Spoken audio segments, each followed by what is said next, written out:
Welcome everyone, this is तरुण अलावत और फिर से मैं आपका स्वागत करता हूं एक नए लेक्चर में। आज हम पढ़ेंगे न्यूटन्स लॉ ऑफ मोशन के चैप्टर नंबर 5 का एक और नया लेक्चर। और आज के लेक्चर में हम डिस्कस करेंगे सबसे पहले इंपल्स। देखो, what is impulse? Impulse is effect of force for a very small time.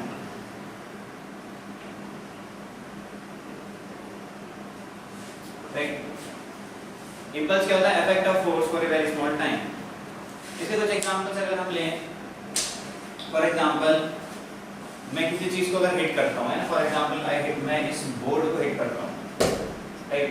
मैंने फोर्स लगाई for a very small time, right? This force is called impulse, है ना।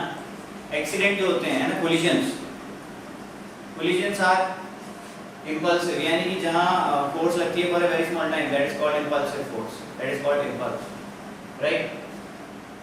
फॉर एग्जांपल हम कोई नेल है, नेल को जब हम हैमर से ठोकते हैं, ठीक है, तो हैमर जाके टकराता है, फटाक और वापस जाता है, तो that is effect of force for a very small time, ठीक है। तो all these are examples of what? Impulse, right? तो इंपल्स को अपन आई से डिनोट करेंगे, राइट? और अगर हम इंपल्स की बात करें, इंपल्स का फॉर्मूला होगा हमारा, impulse is directly proportional to force applied, जितनी ज्यादा फोर्स लगी है, ठीक है, and impulse is directly proportional to the time, ठीक है, to the small time dt। Small time को क्या लिख सकते हैं? dt। तो इंपल्स का फॉर्मूला क्या हो जाएगा? इंपल्स का फॉर्मूला हो जाएगा फोर्स इनटू स्मॉल टाइम, यानी कि इंपल्स का फॉर्मूला होगा हमारे पास f into dt, right? dt is small time. अब अगर मान लो स्मॉल टाइम की बात ना हो, लार्जर टाइम की बात हो, है ना, तो क्या वो इंपल्स नहीं होगा, है ना? इंपल्स मतलब कि i is equals to f into t। ये dt नहीं लिखा, मैं t लिखा, एनी टाइम कुछ भी हो सकता है। मान लो मैं यहाँ फोर्स लगा के रखूँ 10 मिनट तक, तो क्या वो इंपल्स नहीं होगा? उसको भी हम इंपल्स ही कहेंगे। लेकिन नेचुरली जो हमको फिनोमिना देखने को मिलते हैं, है ना, उसको, उस फिनोमिना को हम क्या बोलते हैं? इंपल्स, है ना। कि भाई दो चीज कोलाइड कर रही है, हमने किसी चीज को हिट किया, तो फोर्स क्या लग रही है? बहुत स्मॉल टाइम के लिए आपने ऊपर से बॉल छोड़ दी, वो ग्राउंड को हिट करके वापस आती है, तो with in fraction of seconds, ठीक है। तो ये जो फिनोमिना हमको देखने को मिलते हैं, इन फिनोमिना में जो फोर्स लगती है उसको हम बोलते हैं इंपल्स। ऐसा नहीं है कि हम सिर्फ फोर्स इनटू स्मॉल टाइम लेंगे तो उसको इंपल्स बोलेंगे, लेकिन ऐसे नेचुरल नेचर में फिनोमिना आता है, राइट? तो अगर आप एक बॉडी पे 1 घंटे तक फोर्स लगा के रखते हैं, तो that will also be impulse की कैटेगरी में ही उसको रखेंगे हम, ऐसा कुछ नहीं कि उसको नहीं रख सकते, राइट? अच्छा, तो इंपल्स का हमारे पास फॉर्मूला आया f इनटू dt, ठीक, एंड वेयर f हमने पढ़ा है according to Newton's second law of motion, f is rate of change of momentum, यानी change in momentum upon time taken, है ना, यही तो होगा। अच्छा, तो चेंज इन मोमेंटम को मैं ऐसे भी लिख सकता हूँ डेल्टा p अपॉन t, है ना। तो किसी सर्टेन टाइम में जो मोमेंटम चेंज हुआ, डेल्टा p को आप क्या लिखोगे? pf माइनस pi, है ना, momentum final minus momentum initial, ये सब तो पढ़ा था। अब डेल्टा p और ये है t। अगर मैं बड़े टाइम में की बात ना करें, छोटे से टाइम पीरियड की बात करूँ, तो छोटे से टाइम पीरियड में जो मोमेंटम में चेंज आएगा बहुत छोटा सा होगा, तो मैं इस फॉर्मूले को ऐसे भी लिख सकता हूँ dp by dt, where dt is small time, है ना, and dp is small change in momentum, right? तो ऐसे भी लिखा जा सकता है।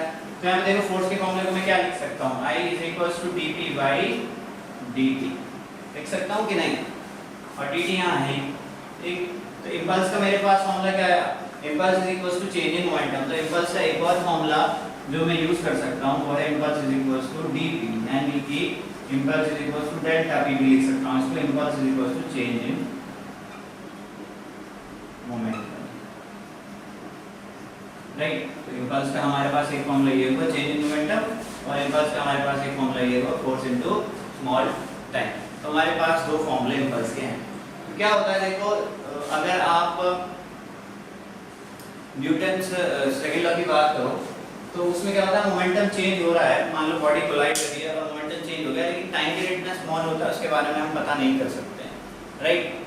लेकिन हम इस फॉर्मूले से, इसमें कहीं भी टाइम पीरियड नहीं है, इंपल्स तो पता कर सकते हैं, राइट? Force for a very small time, ठीक है। इम्पल्स जो लगा उसको हम चेंज मोमेंटम, क्योंकि चेंज मोमेंटम में कहीं भी टाइम तो आ नहीं रहा है एक्सप्रेशन में, तो हम इम्पल्स से चेंज इन मोमेंटम पता कर लेते हैं वहाँ पे, ठीक है। उस चेंज इन मोमेंटम से क्या पता कर लेते हैं, इम्पल्स क्या होगा, राइट।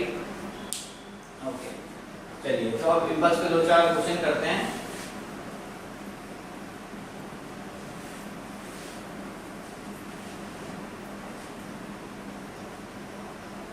ठीक है, इसके यूनिट की अगर आप बात करना चाहते हो तो आप इसका यूनिट भी लिख सकते हो। इम्पल्स का यूनिट क्या होगा, न्यूटन सेकंड, है ना। क्योंकि फोर्स इनटू टाइम, इसको आप क्या लिख सकते हो, न्यूटन सेकंड उसका यूनिट हो जाएगा, राइट। अच्छा अब देखो, अपन एग्जांपल लेते हैं कोई क्वेश्चन करते हैं अच्छा सा। पहले सबसे सिंपल से क्वेश्चन से स्टार्ट करेंगे। चलो हमारे पास एक क्वेश्चन है, देखिए क्वेश्चन है हमारे पास, a batsman hits back a ball straight in the direction of the bowler without changing its initial speed of 12 metre पर सेकंड, राइट।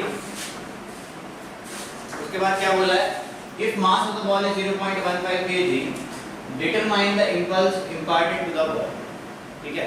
क्या होता है, एक बॉल आती है, बैट्समैन उसको हिट करता है, जितनी भी स्पीड से आई थी उतनी स्पीड से वो वापस जाती है, ठीक है। तो आपसे क्या पूछा है, इम्पल्स पूछा है, ठीक है। तो हमारे पास सिंपल सा फॉर्मूला है, इम्पल्स का फॉर्मूला है हमारे पास delta p, that is change in momentum, यानी कि p final minus p initial, ठीक। P final minus p initial यानी कि m P minus M you, right. यहाँ से एम कॉमन ले लेते हैं, एम कॉमन ले लेंगे तो हो गया एम, चलो M P minus M you, right. अब यहीं छोड़ते हैं। अब देखो इनिशियल वेलोसिटी 12 मीटर पर सेकंड, ठीक। तो लेट्स सपोज अगर बैट्समैन यहाँ पे खड़ा है, ठीक है, और उसके हाथ में क्या है, बैट है, ठीक। और बॉल मान लो इस डायरेक्शन से आती है और फिर इसी डायरेक्शन में रिटर्न कर जाती है, राइट। इधर से आई और इधर कोई रिटर्न कर गई। तो अगर मान लो बॉल पहले ऐसे आ रही है तो उसकी वेलोसिटी की जो डायरेक्शन है बाद में पलट गई, and velocity is a vector quantity, right. उसके बाद डायरेक्शन होगी, अगर मैं ऐसी वेलोसिटी को पॉजिटिव लूंगा तो ऐसी वाली वेलोसिटी को मुझे नेगेटिव लेना पड़ेगा, या ऐसी वाली वेलोसिटी को पॉजिटिव ले रहे हो तो ऐसी वाली वेलोसिटी को मुझे नेगेटिव लेना पड़ेगा, राइट। तो उसकी फाइनल वेलोसिटी क्या है, अगर मैं फाइनल वेलोसिटी इसकी मानूं 12, राइट, तो उसकी इनिशियल वेलोसिटी मेरे को क्या माननी पड़ेगी, -12, राइट। यही तो होगा भाई। पहले अगर बॉल ऐसे आ रही वेलोसिटी की डायरेक्शन, ये हिट करने के बाद वेलोसिटी डायरेक्शन, ये डायरेक्शन पलट गई ना, तो अगर एक वेलोसिटी को पॉजिटिव मानना तो दूसरी वाली को मुझे नेगेटिव मानना पड़ेगा। तो चलिए मैंने फाइनल वेलोसिटी को पॉजिटिव मान लिया, यानी ये वाली डायरेक्शन पॉजिटिव है तो ये वाली डायरेक्शन क्या होगी, नेगेटिव। तो इनिशियल वेलोसिटी क्या है, -12, फाइनल वेलोसिटी क्या है, 12। तो फाइनली ये क्या हो गया, 12m प्लस 12m यानी कि 24m, यानी कि 24 इनटू मास कितना है, मास है हमारा 0.15 kg। तो फाइनली 24 में जब आप 15 को मल्टीप्लाई करोगे तो ये आ जाएगा आपका 240 एंड 120 363 पॉइंट समथिंग, है ना, 3 पॉइंट समथिंग। तो ये आ गया इम्पल्स आपका 3.6 Newton.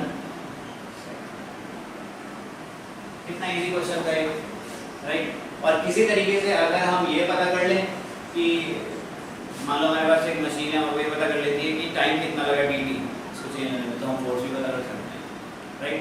Force is equal to change in momentum on time taken, ठीक है। चलिए आगे बढ़ते हैं, एक और क्वेश्चन लेते हैं।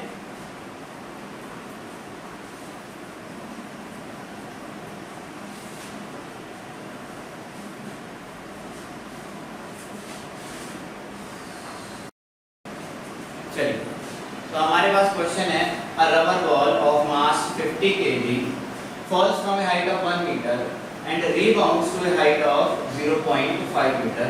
Find the impulse and the average force between the ball and the ground at the time of contact is 0.1 second. यानी कि देखो क्वेश्चन क्या है, कि बॉल है जो कि 1 मीटर की हाइट पे है, वो जाके टकराती है, उसके बाद रीबाउंड करती है 0.5 मीटर तक, राइट। टकरा के रिबाउंड कितने तक करती है, 0.5 मीटर तक। टाइम ऑफ कांटेक्ट आपको दे रखा है 0.1 सेकंड, इसका मास आपको दे रखा है 50 kg और आपसे पूछा है find impulse and average force. सबसे पहले इम्पल्स की बात करते हैं। Impulse is change in momentum, यानी कि p final minus p initial, right. तो मुझको क्या चाहिए, फाइनल वेलोसिटी भी चाहिए और इनिशियल वेलोसिटी की भी रिक्वायरमेंट मुझे है, राइट। अच्छा देखो, तो जब ये बॉल हिट करने वाली है, हिट करने से पहले जो इसकी वेलोसिटी होगी वो है आपकी इनिशियल वेलोसिटी। तो हिट करने से पहले इसके पास कितनी वेलोसिटी होगी, उसके लिए मुझे एक फॉर्मूला लगाना पड़ेगा। यहाँ से यहाँ तक का फॉर्मूला v = u + at, ठीक है। लेकिन यहाँ पे एक्सेलरेशन टाइम हमको गिवन नहीं है, तो हम थर्ड इक्वेशन ऑफ मोशन लगाएंगे, ठीक। तो थर्ड इक्वेशन ऑफ मोशन हमारे पास क्या है, v² = u² + 2a। तो फाइनल वेलोसिटी v² जो भी ऊपर से नीचे आ रही है as it is. Initial velocity c कितनी होगी 0, ठीक। तो एक्सेलरेशन कितना होगा नीचे को, acceleration due to gravity that is g, और g की वैल्यू को हम मान लेते हैं यहाँ पे, चलो कितना मान लेते हैं, 10 ही मान लेते हैं, ठीक। तो ये होगी 10 और डिस्टेंस कितना चला, ये 1 मीटर, ठीक। तो v² कितनी हो गई हमारी 20 मीटर 20 और अंडर रूट v कितना आ गया आपका, अंडर रूट 20, राइट। तो इसको लिख सकते हैं हम 2√5 या एज इट इज छोड़ो फिलहाल, ठीक है भाई। अच्छा, तो इसने कितनी वेलोसिटी से हिट किया, √20 मीटर पर सेकंड वेलोसिटी, ठीक। अच्छा, अब हिट करने के बाद ये वापस उठी और कितनी हाइट तक पहुंची, 0.5 मीटर, ठीक। तो ये जो सेकंड अवस्था है, इसमें देखो इसकी फाइनल वेलोसिटी क्या होगी, टकराने के बाद जो वेलोसिटी ऊपर को आई वो क्या है, इसकी फाइनल वेलोसिटी। आप उसको जानना चाह रहे हैं, तो उसके लिए मैं इतने मोशन को स्टडी करूंगा। इतने मोशन को स्टडी करने के लिए मैं क्या करूंगा, यहाँ से यहाँ तक का मोशन स्टडी करूंगा और इसमें मैं क्या लगाऊंगा, फिर से थर्ड इक्वेशन ऑफ मोशन में लगाऊंगा, ठीक। तो ये है बिफोर कोलिजन, जब मैंने वेलोसिटी निकाली, और आफ्टर कोलिजन की बात कर रहा हूँ मैं। आफ्टर कोलिजन तो इनिशियली कुछ वेलोसिटी होगी इसके पास u, ऊपर की डायरेक्शन में मुझे नहीं पता, ठीक। लेकिन इतना पता है जब ये 0.5 मीटर की हाइट पहुंच जाएगी, इसकी फाइनल वेलोसिटी क्या हो जाएगी 0। इसने डिस्टेंस कितना चला, 0.5 मीटर, और एक्सेलरेशन यहाँ पे कितना है, एक्सेलरेशन है -g। सही बात है कि नहीं भाई, ये ऊपर जा रही है, ये भी ऊपर, इनिशियल वेलोसिटी ऊपर है, 0.5 मीटर चली है ऊपर की तरफ, है ना, और एक्सेलरेशन नीचे, तो अपोजिट है ना एक्सेलरेशन, तो यहाँ पे मैंने एक्सेलरेशन को क्या लिया माइनस, ठीक है। अप्लाई करते हैं, v² = u² + 2as। ये तो हो गया आपका 0², इनिशियल वेलोसिटी हमको फाइंड आउट करनी है, 2 × -10 × 0.5 मीटर। तो फाइनली हमारे पास u कितना आ गया, u² हमारे पास आ जाएगा 20 × 0.5 कितना हो गया 10, u² कितना आ गया 10, तो u आ गया आपका √10, राइट, मीटर पर सेकंड। तो देखो, टकराने से पहले की वेलोसिटी क्या है, 20 मीटर पर सेकंड, और टकराने के बाद की वेलोसिटी क्या है, 10 मीटर पर सेकंड। अब आ जाते हैं अपने पुराने वाले फॉर्मूले पे। ये टकराने से पहले वाली वेलोसिटी है और ये टकराने से पहले वाली वेलोसिटी है और ये टकराने के बाद वाली वेलोसिटी है।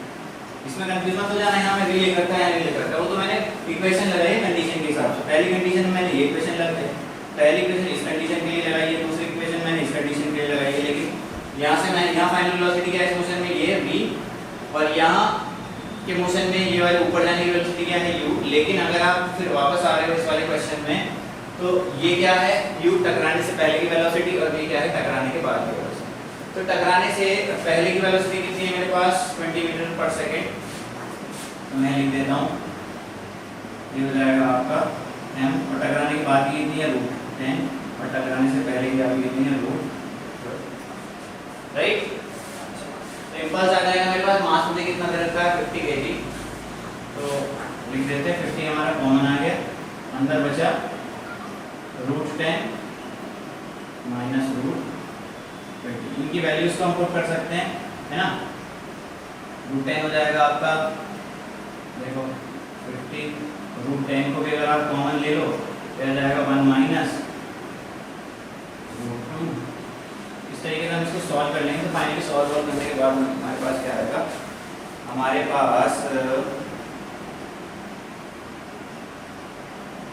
इम्पल्स आएगा 0.378 ना, बाकी से सॉल्व करने के बाद कितना आएगा 0.37। ठीक है, नहीं सॉरी, देखो क्वेश्चन में मास है 50 ग्राम, लेकिन मैं कह रहा हूँ गड़बड़ आ गया। ठीक है, तो यहाँ पे 50 ग्राम का मतलब है, 50 ग्राम का मतलब है केजी में कितना आ जाएगा 0.05 केजी। तो मास में यहाँ क्या रखूँगा 0.05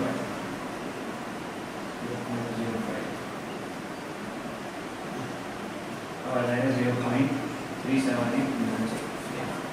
तो 50 ग्राम नहीं हो, 50 केजी में 50 ग्राम। ठीक है, तो अब हमको इम्पल्स पता लग गया, इम्पल्स आ गया ना, इम्पल्स आ गया। इम्पल्स आने के बाद हम क्या कर सकते हैं, क्या निकाल सकते हैं भाई, और क्या पूछा है, फोर्स पूछी है। तो फोर्स क्या होगा, impulse is equals to force into time, right. Impulse का फॉर्मूला क्या होता है, फोर्स इनटू टाइम या स्मॉल टाइम dt, है ना। यहाँ से फोर्स क्या आ गई, फोर्स आ गई इम्पल्स अपॉन dt। इम्पल्स कितना 0.378 और टाइम कितना लिया है हमने 0.1 सेकेंड, 0.1 सेकेंड। तो फाइनली ये सॉल्व हो गया, कितना आ गया आपका 3.78 दिख रहा है। अरे यार बहुत चल रहा है।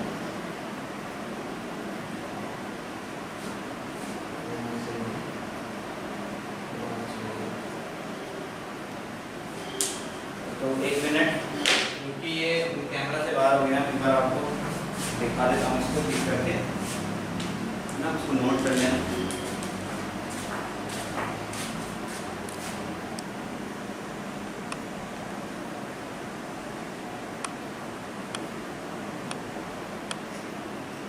क्या, तो अभी आप क्या कर सकते हो, इसको नोट कर लो। कैमरा में ये पूरा आ नहीं रहा था, अभी ये शायद कैमरा में पूरा आ रहा होगा। अभी आप क्या कर सकते हो, पॉज करके इसको यहाँ से नोट कर सकते हो 0.78, राइट। तो और बात करते हैं, चलो एक आध क्वेश्चन और करते हैं।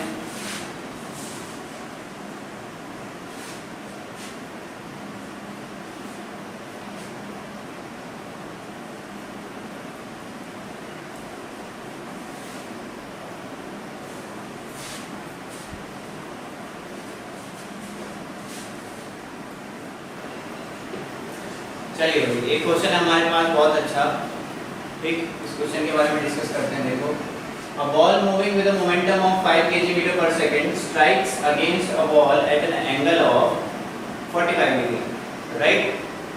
अच्छा, and is reflected at the same angle, calculate impulse। तो यानी कि देखो बॉल है, एक बॉल आके हिट करती है वॉल को, और बॉल से कितना एंगल बना के हिट करती है 45 डिग्री, राइट। और इसका मोमेंटम हमको दे रखा है, यानी कि p हमको दे रखा है इनिशियल 5 kg मीटर पर सेकंड, राइट। इनिशियल मोमेंटम हमको गिवन है।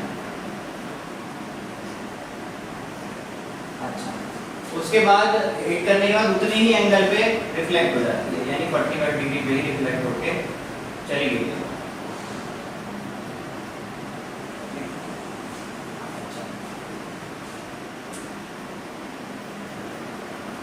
तो आपसे क्या पूछा है, कैलकुलेट इम्पल्स। देखो, तो बॉल आके टकराई, टकराने के बाद चली गई, एट द सेम एंगल चली गई। और इनको एक बात और देनी चाहिए क्वेश्चन में, reflected at the same angle with same momentum, same angle with same momentum, same momentum. Calculate क्या करो, इम्पल्स, ठीक है। अच्छा, तो P फाइनल भी आपका कितना हो गया, फिर P फाइनल भी हमको मिला 5 kg मीटर। ठीक, अभी देखो क्या हो रहा है, यहाँ पे इम्पल्स निकालने का क्या तरीका है। देखो, इस P इनिशियल की डायरेक्शन ये है और P फाइनल की डायरेक्शन ये है। एक मोमेंटम इज वेक्टर क्वांटिटी और हम जानते हैं एक वेक्टर को हम दो डायरेक्शन में रिजॉल्व कर सकते हैं, one cos theta and one is sin theta component उसका। ठीक है, हमने क्या पढ़ा था कि अगर मान लो हमारे पास एक फोर्स किसी बॉडी पे लग रही है ना, तो हम इसके दो कंपोनेंट कर सकते हैं। थीटा वाला कंपोनेंट होगा cos थीटा और इसके जस्ट 90 डिग्री का होगा sin थीटा, है ना। रिजोल्यूशन ऑफ वेक्टर में हमने ये बात पढ़ ली है। तो अभी देखो मैं क्या करने वाला हूँ, यहाँ पे रिजॉल्व करने वाला हूँ मोमेंटम, क्योंकि momentum is a vector quantity और इसको मैं रिजॉल्व करने वाला हूँ। तो P इनिशियल के मैंने दो कंपोनेंट कर लिए, एक तो मैंने ये निकाल लिया, ये हो गया P इनिशियल cos 45 और ये कंपोनेंट मैंने कर लिया नीचे की तरफ इस तरीके से P इनिशियल sin 45। इसके भी मैंने दो कंपोनेंट निकाल लिए, इस डायरेक्शन में है तो इसका एक कंपोनेंट हो गया इस डायरेक्शन ये इस तरीके से P फाइनल cos 45, राइट। और एक कंपोनेंट इसका इधर हो गया P फाइनल sin 45। समझ रहे हो ना भाई, ये ऐसे है वेक्टर, तो इसका एक कंपोनेंट ऐसे आया cos वाला P थीटा के साथ वाला cos और 90 डिग्री sin। सिमिलरली इसकी डायरेक्शन ऐसे है, तो ये वाला एंगल मुझे मालूम है, तो इधर की तरफ आया cos 45 और इधर की तरफ आया sin 45। अब P फाइनल और P इनिशियल सेम है, तो मैं P इनिशियल और P फाइनल को P ही लिख सकता हूँ, है ना। इनका मैग्नीट्यूड तो सेम है ना, डायरेक्शन अलग अलग है, लेकिन इनका मैग्नीट्यूड क्या है, सेम है, ये वेक्टर क्वांटिटी है। अच्छा तो अब देखो, अगर मैं वर्टिकल मोशन की बात करूं फिलहाल, एक वर्टिकल मोशन देखो, इसका वर्टिकल कंपोनेंट ऐसा था और बाद में भी इसी डायरेक्शन में है सेम। पहले क्या था P sin 45, बाद में भी क्या है P sin 45। तो क्या चेंज हुआ इसका vertical component? There is no change in its vertical component, है ना। वर्टिकल कंपोनेंट में देख लो तुम भाई, चेंज इन मोमेंटम कितना आया आपका, P फाइनल का P इनिशियल करो, इधर फाइनल कितना है आपका P sin 45 और इनिशियल भी कितना है आपका P sin 45, ये हो गया 0। तो यानी हॉरिजॉन्टल डायरेक्शन में चेंज इन मोमेंटम कुछ है नहीं, तो हॉरिजॉन्टल डायरेक्शन में इंपल्स भी कुछ नहीं, तो हॉरिजॉन्टल इंपल्स यहाँ है, sorry vertical impulse, sorry horizontal बोल रहा हूँ, वर्टिकल डायरेक्शन में कोई चेंज इन मोमेंटम नहीं है, तो वर्टिकल डायरेक्शन में कोई इंपल्स भी नहीं है। बात करते हैं हॉरिजॉन्टल मोशन की। हॉरिजॉन्टल मोशन में देखो, पहले इंपल्स ऐसे है P cos 45 और बाद में ऐसे है P cos 45, यानी कि पहले वाला पॉजिटिव लोगे तो दूसरे वाला क्या लोगे, मोमेंटम नेगेटिव, डायरेक्शन पलट गई है ना। इट्स अ वेक्टर क्वांटिटी, ये डायरेक्शन पॉजिटिव ले रहे हो तो जस्ट अपोजिट डायरेक्शन नेगेटिव लेते हैं, ठीक है। तो वर्टिकल मोशन में डेल्टा P अगर आप निकालो P final minus P initial, तो P फाइनल क्या है आपका P cos 45 इस डायरेक्शन में, तो ये वाली डायरेक्शन में माइनस मान लो, माइनस, और इनिशियल कौन सा है आपका, ये शुरुआत वाला इंपल्स Pi cos 45, जिसको मैं P cos 45 लिख सकता हूँ, ठीक है। तो ये हो गया माइनस 2P cos 45, cos 45 को आप क्या लिख सकते हो 1/√2। तो इंपल्स आपका हॉरिजॉन्टल डायरेक्शन में कितना आ गया है, माइनस 2P /√2, ठीक है। दिस इज योर आंसर, ठीक। P की वैल्यू अगर आप पुट करना चाहते हो तो कर दो, P की वैल्यू कितनी रखी है आपको 5 दे रखी है, यहाँ पे 5 पुट कर दो तो 10/√2, ठीक। चलो सॉल्व कर लेते हैं। तो माइनस 2 इंटू 5/√2, फिर ये आ जाएगा माइनस 10/√2, ठीक है। ये हो गया आपका माइनस 10/√2 की वैल्यू होती है 1.41। जब आप इसको सॉल्व करोगे तो फाइनली जो हमारे पास आंसर आएगा वो आएगा माइनस 7.07 kg मीटर पर सेकंड, ठीक। तो ये बात हुई कुछ इंपल्स पे, ठीक है। बाकी बात करेंगे नेक्स्ट लेक्चर में। अगर कोई भी आपको डाउट हो तो कमेंट सेक्शन में टाइप करके मुझे उस डाउट के बारे में बताओ।